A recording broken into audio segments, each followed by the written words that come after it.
আসসালামু আলাইকুম। Farzana's new recipe চ্যানেলে সবাইকে স্বাগতম। আজকে আমি ব্রোকলি দিয়ে পাকোড়া তৈরি করে দেখাবো। দারুণ মুসমুসে এই পাকোড়াটি আপনারা রমজানে অথবা বিকেলের নাস্তায় তৈরি করে নিতে পারবেন। বাচ্চা থেকে বড় সবাই কিন্তু এই পাকোড়াটি অনেক পছন্দ করবে। তো আশা করছি আমার আজকের এই রেসিপিটি আপনাদের অনেক ভালো লাগবে।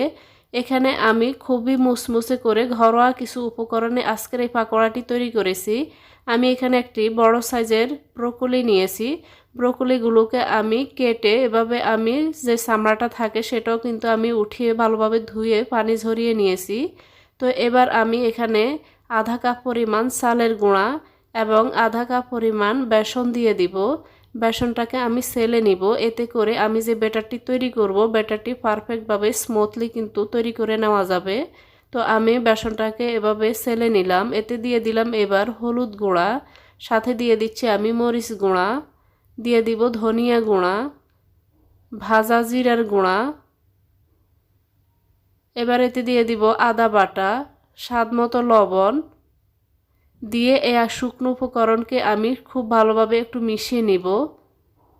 এবার আমি এতে পানি দিয়ে একটি ব্যাটার তৈরি করে নিব। তো আমি পানি দিয়ে অল্প অল্প করে পানি দিয়ে আমি ব্যাটারটি তৈরি করে নিব। তো এই রেসিপিটি আপনারা ঝটফট কিন্তু কোনো রকম ঝামেলা ছাড়াই তৈরি করে নিতে পারবেন। খুব কম সময়ে কিন্তু ঝটফট তৈরি করে নেওয়া যায় দারুণ স্বাদের এই নাস্তার রেসিপিটি। তো আমি ব্যাটারটা তৈরি করে নেওয়ার পর চারপাশ থেকে আমি এভাবে এগুলোকে সমানভাবে ভালোভাবে উঠিয়ে নিচ্ছি। তো ব্যাটারের ঘনত্ব দেখে নিশ্চয়ই আপনারা বুঝতে পারছেন আমি কীরকম একটা ঘনত্বের ব্যাটার তৈরি করে নিলাম।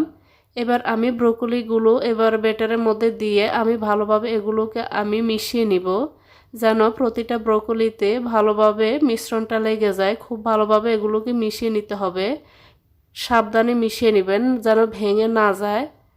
তো আমি খুব সাবধানে এগুলো সবগুলোকে ভালোভাবে মিশিয়ে নিব।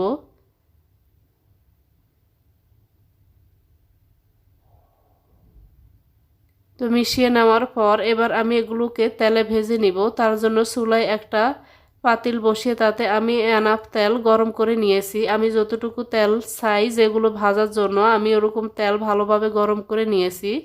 তো নিয়ে এবার আমি একটি একটি করে পাকোড়াগুলোকে দিয়ে দিব।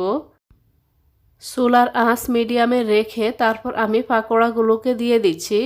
এই পাকোড়াগুলো কিন্তু সিদ্ধ হতে খুব একটা সময় লাগে না, খুব সহজেই কিন্তু সিদ্ধ হয়ে যায়।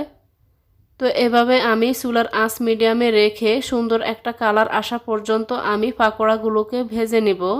আপনারা এখানে ব্রকলির পরিবর্তে ফুলকপি দিয়েও কিন্তু এইভাবে পাকোড়াগুলোকে তৈরি করে নিতে পারবেন। দারুণ সুস্বাদু হয় খেতে। তো আমার এগুলো কিন্তু ভাজা হয়ে গেছে, দেখে নিশ্চয়ই বুঝতে পারছেন যে পাকোড়াগুলো কতটা ক্রিস্পি দেখাচ্ছে এবং কতটা সুন্দর দেখাচ্ছে, লোভনীয় লাগছে। তো এভাবে আপনারা পাকোড়াগুলোকে তৈরি করে নিতে পারেন। এবার আমি পাকোড়াগুলোকে চুলা থেকে নামিয়ে নিব। তো একটি স্ট্রেনার দিয়ে আমি পাকোড়াগুলোকে তুলে নিচ্ছি।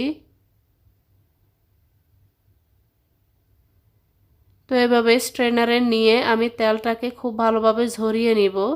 তেলটাকে ভালোভাবে ঝরিয়ে নিয়ে আমি নাস্তাগুলোকে তুলে নিলাম। এবার আমি বাকি পাকোড়াগুলোকে তেলে দিয়ে এভাবে আমি মিডিয়াম আঁচে মুসমুসে করে ভেজে নিব। তো এভাবে খুব সহজে বিকেলের নাস্তায় কিংবা আপনারা রমজানের সময় ইফতারিতেও কিন্তু এই রেসিপিটি এভাবে বানিয়ে ট্রাই করে দেখতে পারেন। রেসিপিটি ভালো লাগলে প্লিজ চ্যানেলটি সাবস্ক্রাইব করে ভিডিওতে একটি লাইক দিয়ে সাথে থাকবেন। এতক্ষণে রেসিপিটি দেখার জন্য সবাইকে অনেক ধন্যবাদ।